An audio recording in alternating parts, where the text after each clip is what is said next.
Bonjour à tous, bienvenue dans Bonjour chez vous. Est-ce que tu es prêt à aller à contre-courant? Eh oui, la vie chrétienne ne nous emmène pas toujours dans les directions que tout le monde prend, mais parfois il faut savoir aller à contre-courant. Et je suis avec Nadine et notre invité de la semaine pour sa dernière émission. Alors profitez bien de lui, Alain Auderset. Ça va, Alain? Bonjour. Eh ben dis donc, quelle belle semaine on a passé avec toi. Je pense qu'on est passé par tout un tas d'émotions, tout un tas de... C'était fort. Voilà, je laisse Saint-Esprit faire des choses et puis il souffle où il veut. Effectivement. Il fait vraiment ce qu'il veut. Effectivement. Et on l'a vu cette semaine et c'était vraiment de très très belles émissions. Ouais, merci. Et aujourd'hui, c'est ça, on va parler d'aller à contre-courant, de pas juste suivre le mouvement, mais aussi tu vas nous parler de l'importance de l'art dans le milieu chrétien. Tu feras une rubrique réponse d'experts tout à l'heure.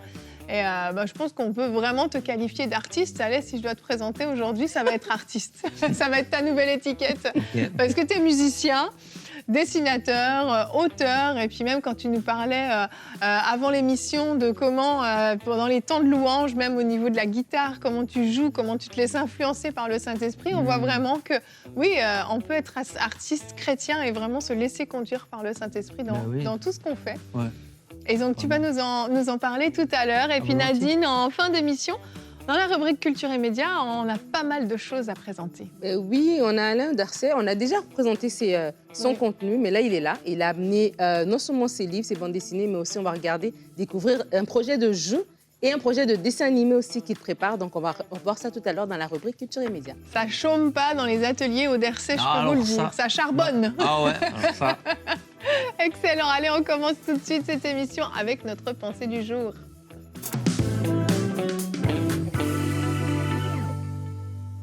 Sois prêt à aller à contre-courant. Et aujourd'hui, alors qu'on parle de ça, j'aimerais te partager un verset que Jésus lui-même a dit à ses disciples. Jean 15 au verset 18. Si le monde vous haït, sachez qu'il m'a haï avant vous. Si le monde vous hait, pardon. Merci. Sachez qu'il m'a haï avant vous.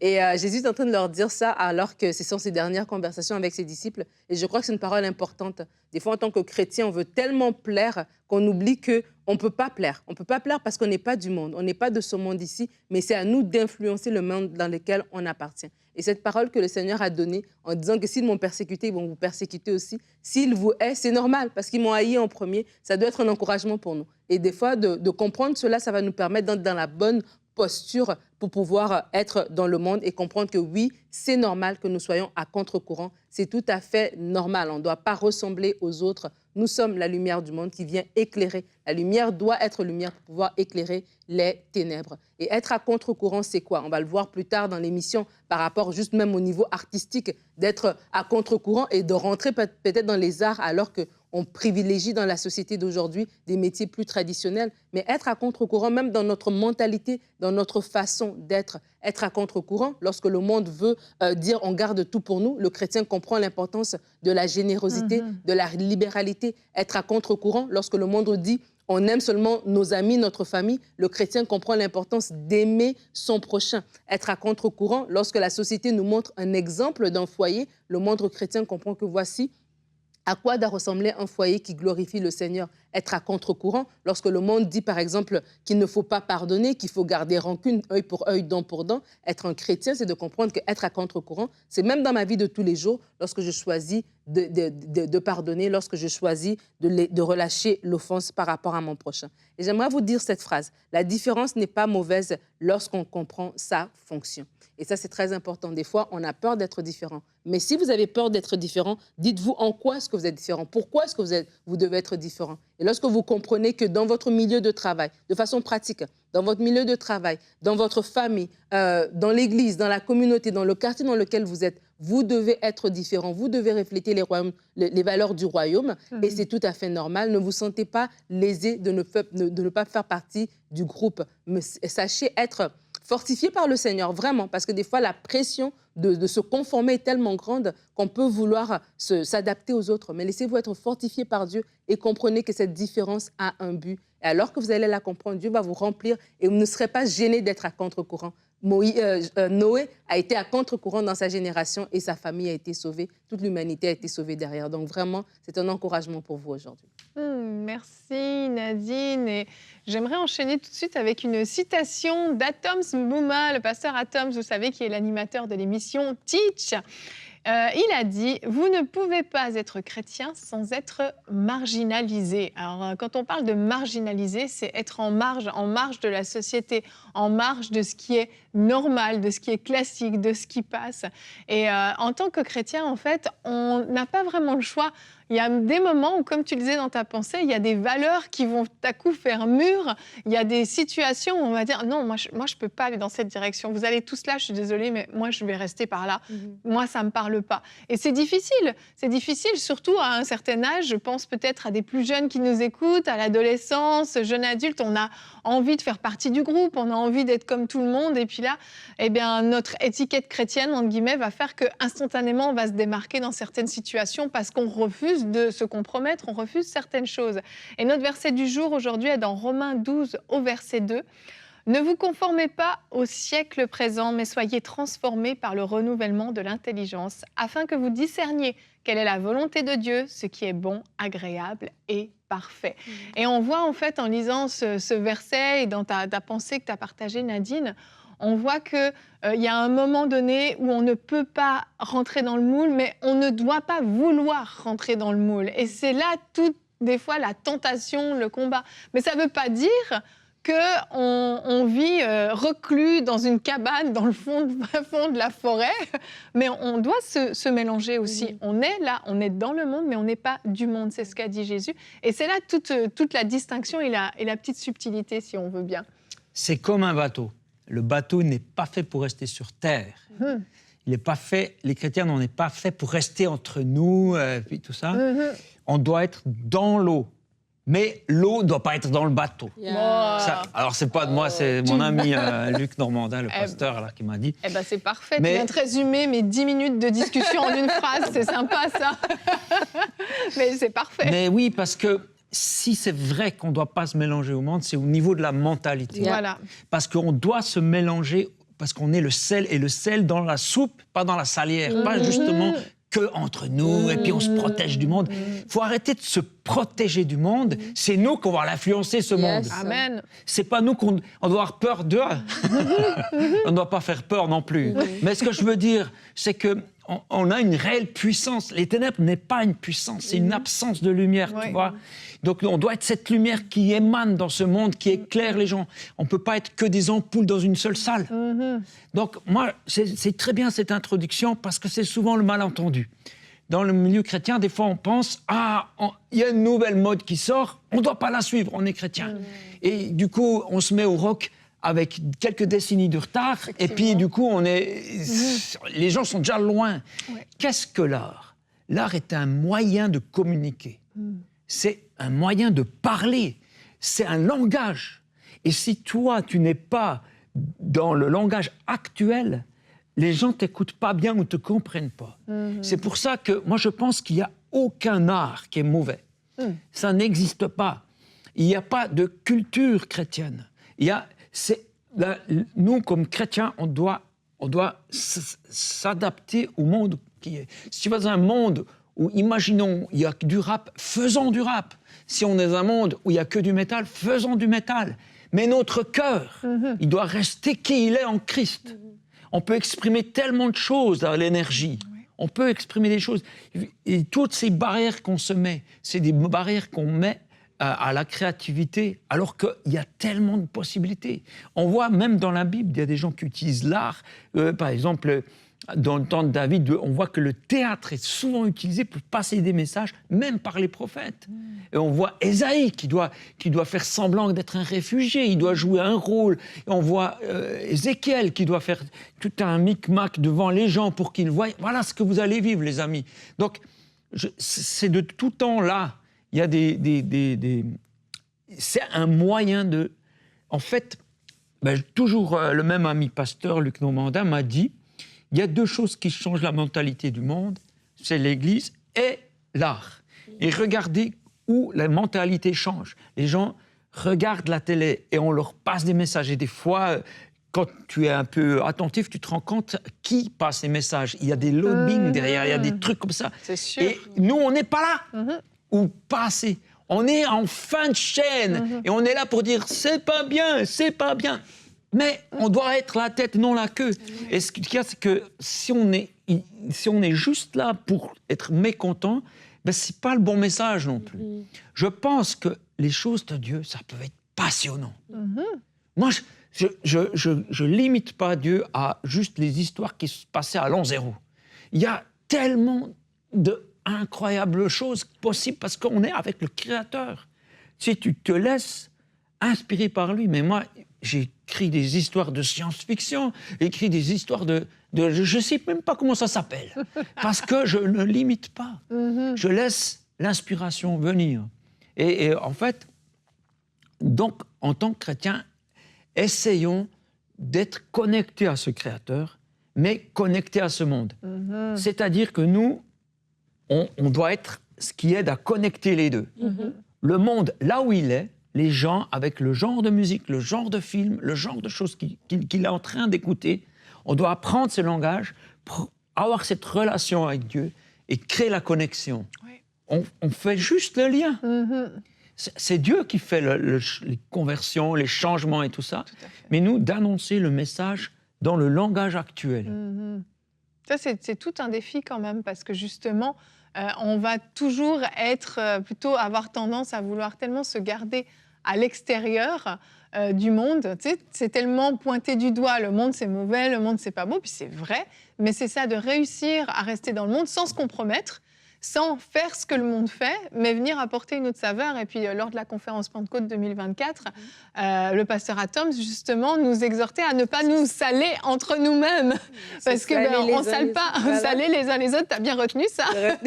Mais parce que c'est vrai. Sinon, qu'est-ce qui va se passer ? Eh ben, finalement, tu sales du sel. Le sel est déjà salé, ça ne sert à rien. Mais c'est là tout le défi, d'assumer « je ne fais pas ce que vous faites », mais par contre, je reste avec vous et je vous influence et j'amène cette lumière-là.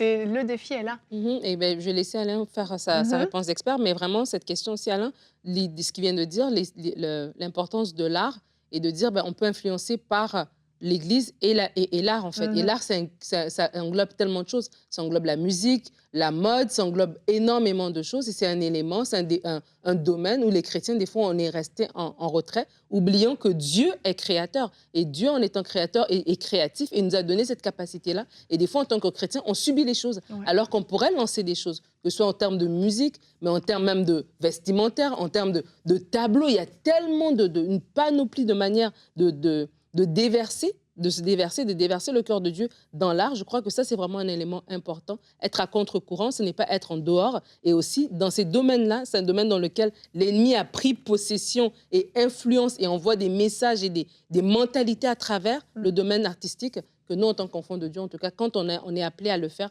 il faut vraiment se lever dans ce domaine-là. Et d'autant plus que ça n'a pas toujours été comme maintenant. Il y a eu des moments où des chrétiens ont eu de l'aide de mécènes. Il y a eu des siècles où des gens ont influencé par leur musique, par leur dessin, jusqu'à nos jours. Mon oncle, il est venu au Seigneur en écoutant de la musique classique, composée par des chrétiens. Il n'y avait pas d'instrument. Les gens ont répété ce qui était dans les notes et il a été touché. Wow. Il s'est tourné vers Dieu. Il y a les gens, il y a des Michel-Ange, il y a des gens qui ont fait des choses parce qu'ils ont eu de l'aide. Il y a eu une époque où les gens se convertissaient en voyant des images. C'était les débuts de la bande dessinée, c'était sur des vitraux.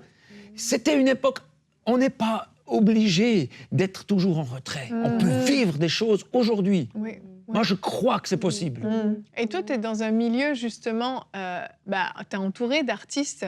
Et l'art, des fois, on le limite à certaines choses. Mais justement, comment, en tant que chrétien, on peut utiliser cet art, mais pour le Seigneur? Tu vois, tu comprends ma question? Oui, alors... Parce que c'est pas comme ça vraiment qu'on perce. Le milieu chrétien est petit. Tu comprends ce que je veux dire? Oui, alors déjà, il faut viser les gens. Le public cible, ça ne doit pas être juste le milieu chrétien, mais je comprends pourquoi certains le font. Parce qu'ils se disent, au moins, on va vendre aux chrétiens. C'est de nouveau un souci d'argent. Mais je pense qu'il y a un moyen de parler au cœur des gens aujourd'hui. C'est ce que j'essaye de faire. j'essaie d'être connecté, j'essaie de voir quel est le film qui marche, pourquoi. J'essaie de le regarder, de l'analyser. Je lis les derniers mangas, les derniers livres. J'essaie de... Moi, je suis plutôt les livres audio parce que je n'ai pas trop le temps de les lire comme ça. Pendant que je dessine, je peux écouter des audios. J'essaie de voir qu'est-ce qui se passe. Quand mes enfants ont découvert une chose, ben, je leur dis, expliquez-moi ce que c'est, ça m'intéresse. Ce jeu vidéo, est-ce que je peux jouer? J'aimerais voir. Il faut être connecté à ce monde. Parce que sinon, il continue sans nous. Oui, c'est ça. Donc c'est ça le secret finalement. C'est une question de s'intéresser aux gens là où de s'intéresser à ce qu'ils vivent, de leurs préoccupations et depuis là les prendre par la main et les conduire à Dieu. Si tu veux, si le souci c'est comment je vais faire demain, et aujourd'hui par exemple l'écologie c'est un grand souci, tout ça, puis dire ben voilà. Je te rejoins là. Regarde, la preuve, regarde, je parle de ce souci.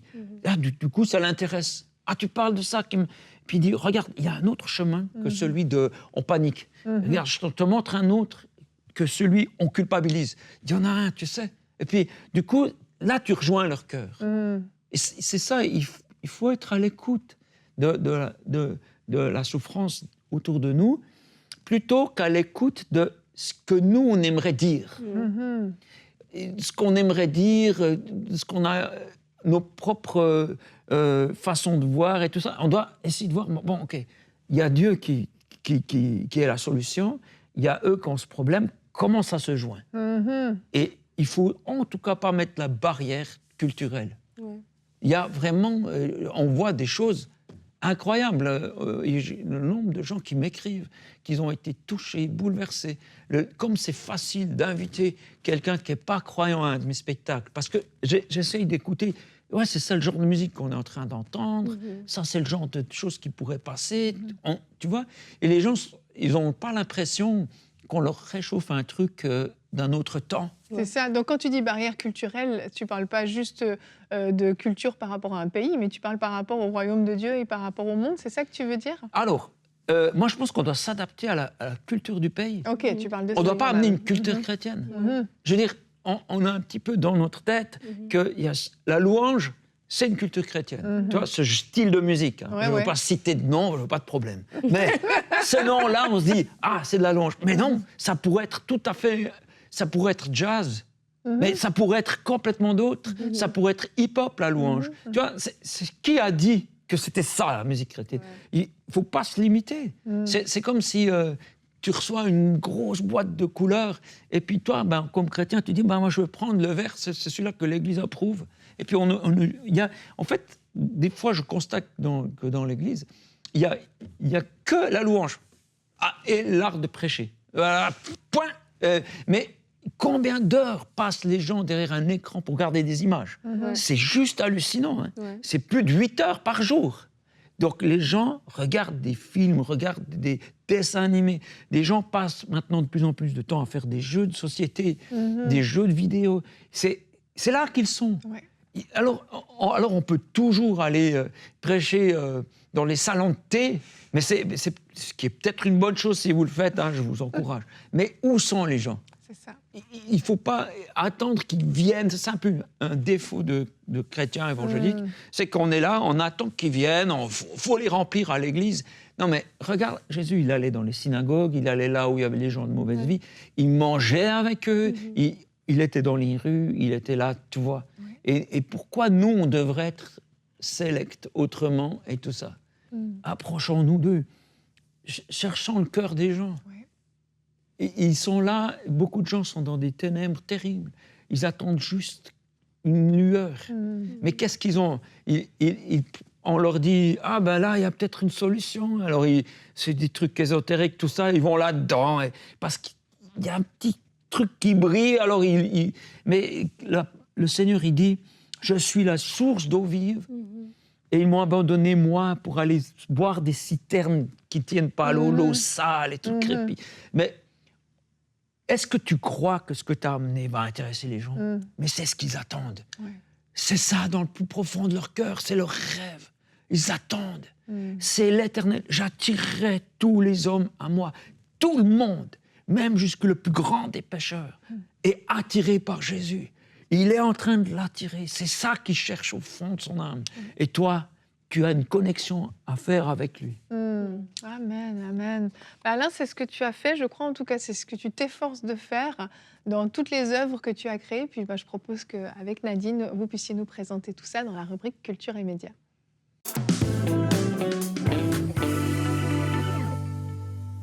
Ben voilà, comme je le disais, on va présenter le contenu d'Alain Anderset. Et alors que tu parlais, Alain, de l'art et de tout ça, en tant que chrétien, ce qu'on doit faire, je me faisais la réflexion. Tu connais Alicia, ben, ma fille, hein, Alicia, vous ne connaissez pas Alicia, mais Evelyne connaît Alicia. Et ma fille, elle fait de la poésie. Et avec ses amis, avec d'autres jeunes femmes comme elle, elles font de la poésie, mais c'est des poèmes inspirés par la parole. Et en fait, c'est dans des endroits vraiment sympas. Et ils attirent des non-croyants comme ça qui viennent écouter des poèmes et par la suite sont touchés, ils font de la danse et tout ça. Donc vraiment, l'art est important. L'idée de cette émission, c'est vraiment de vous encourager à aller à contre-courant. Peut-être que vous étiez ingénieur, dentiste, avocat, peu importe, mais l'art brûle dans votre cœur. C'est par là que le Seigneur veut aussi se glorifier. Et Alain Anderset a fait énormément. C'est 30 ans de carrière, Alain? Un peu plus. Ouais. Un peu plus.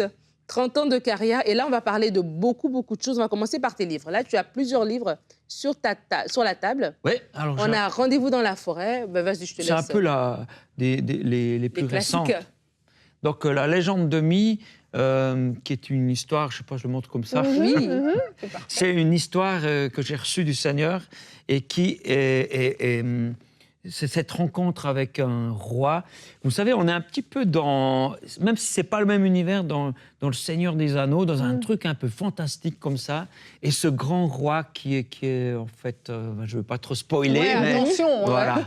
Et on s'est dit, viens, on va aller le plus loin possible. J'ai écrit ce livre. Ensuite, j'ai reçu du Seigneur que je devais appeler un écrivain. Et puis, j'ai dit, vas-y, prends ce livre. Maintenant que j'ai écrit ce livre, que je trouve qu'il est parfait, détruis tout ce que tu veux, parce que c'est ce que le public va faire en l'achetant pas, tu vois. Mais toi, vas-y. Et puis, c'était très dur, parce qu'il a trouvé des défauts où j'avais pas vu. J'ai dû revoir. C'était vraiment un accouchement, tout ça. Puis après, j'ai demandé encore à d'autres. Il y a eu jusqu'à 7 auteurs qui étaient derrière pour me dire qu'est-ce leur avis. Et c'était pas facile. Mais je suis très reconnaissant d'avoir vécu ça. Et puis, donc, du coup, on s'est dit, on va se faire plaisir, puis on va faire une version de luxe, comme ça. Et on s'est fait vraiment plaisir. On a fait doré, on a fait comme ça. Et puis là, donc, si tu veux, là, il y avait 50 dessins. Ici, on a 350. Waouh! Donc, on a fait donc tous les habits des gens, on a montré les esquisses et tout ça. Et puis, on s'est dit, tiens, j'aimerais mettre toutes les scènes coupées. Mais comment faire? J'en ai parlé avec ma fille, puis c'est elle qui est la graphiste, et elle m'a dit, oh, j'ai une idée.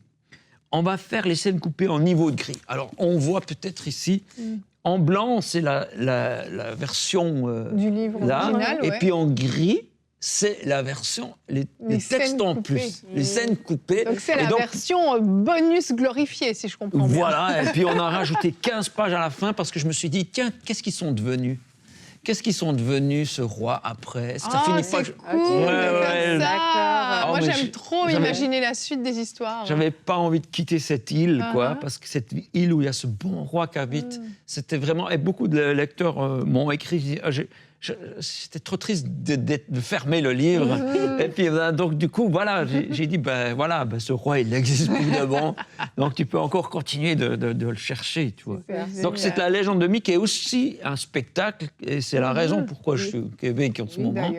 C'est une tournée où je raconte, bien sûr, je ne peux pas raconter tout ça, mais je peux que raconter 1h30, un résumé où je le joue avec la guitare électrique, façon Pink Floyd, tu sais, avec des sons, tu travailles les sons comme ça. Et puis, je raconte l'histoire. Et derrière moi, il y a Priscille de Prince, qui est la fille qui a fait les couleurs dans ce livre. Et elle dessine en même temps. Tout ce que je dis apparaît. OK. Et donc, les gens sont scotchés par le dessin parce qu'elle a un talent prodigieux. C'est d'une rapidité, puis tout de suite, ça... C'est en direct, tu vois.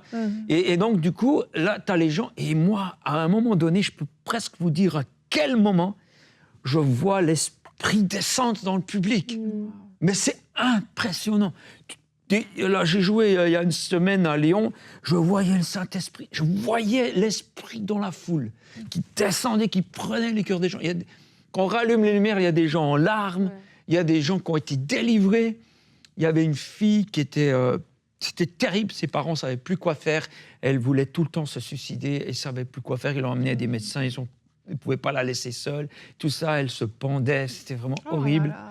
Et elle était là, il a été délivré, mais c'est le Saint-Esprit qui est descendu. Et on faisait quoi? On était juste là. Et finalement, j'ai l'impression que c'est moi qui suis le spectateur, parce que je vois ça. Et donc voilà, ça c'est... La légende de La légende de Mi. Mhm. Donc, il y a plusieurs livres. On a Rendez-vous dans la forêt. Tous ces livres, de toute façon, sont sur odersay.com. Ouais. Je veux quand même mentionner que tu avais fait une bande dessinée qui s'appelle Asphaltia et qu'il y a un jeu qui est en Préparation. préparation. Un Donc, jeu de ça, faut le société. mentionner. Un jeu de Mhm. société.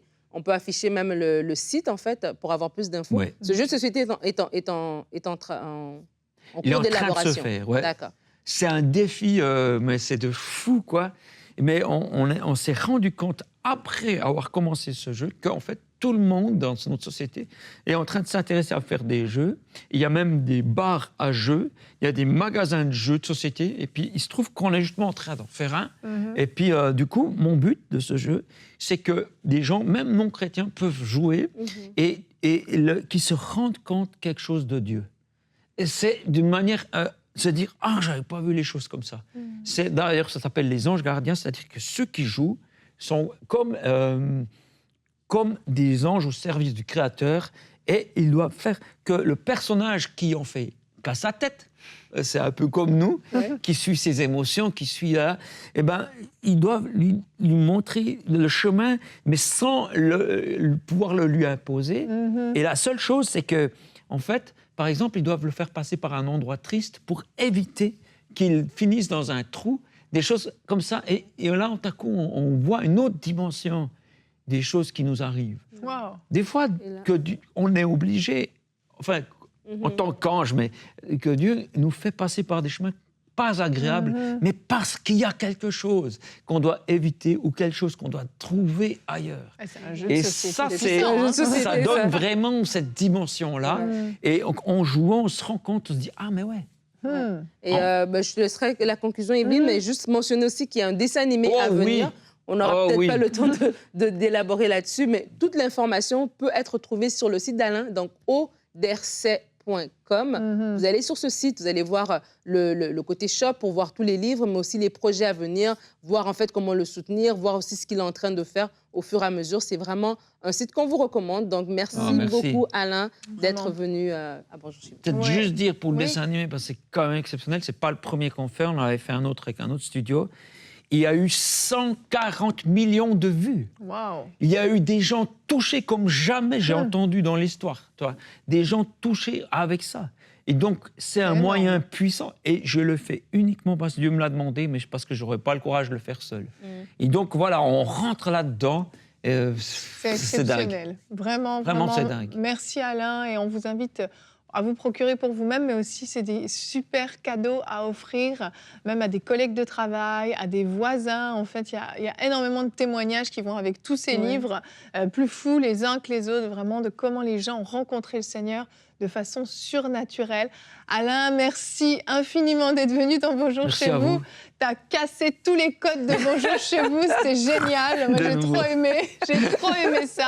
C'était excellent. Et puis, je te dis à bientôt quand tu seras de nouveau de passage au Québec. Avec grand plaisir. Vraiment, avec plaisir pour t'accueillir à nouveau. Et nous, de notre côté, on finit la semaine demain en parlant du mysticisme. Attention au mysticisme. Et nous aurons une très belle rubrique C'est mon histoire avec Chantal qui nous a raconté en fait comment elle a ouvert des portes justement au travers de tout ce qui est ésotérique et mystique dans sa vie et surtout comment le Seigneur l'en a délivré. Un très beau témoignage. Merci d'avoir été avec nous et bonjour chez vous.